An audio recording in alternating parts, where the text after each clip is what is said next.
Денес Водно е прогласено за заштитено подрачје парк шума. Северните падини на планината со урбанистичките планови се дефинирани како приградско зеленило на Скопје, кој има голема улога во одредување на климата во градот.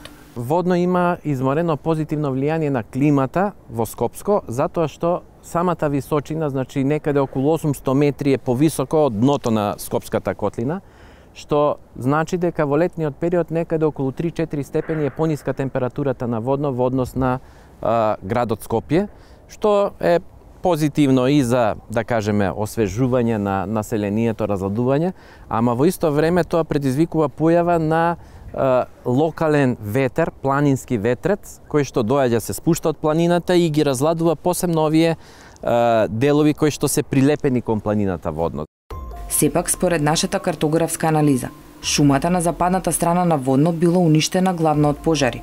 Најмногу површини исчезнале во периодот од 2005 до 2007 година. На јужната страна на Водно, губењето на шумата е последица на неуспешните насади на зимзелени шуми на несоодветни локации, што се случило околу 2002 година. Шумата исчезнала и поради концесии на земјиштето, пред се на југоисточниот дел на Водно.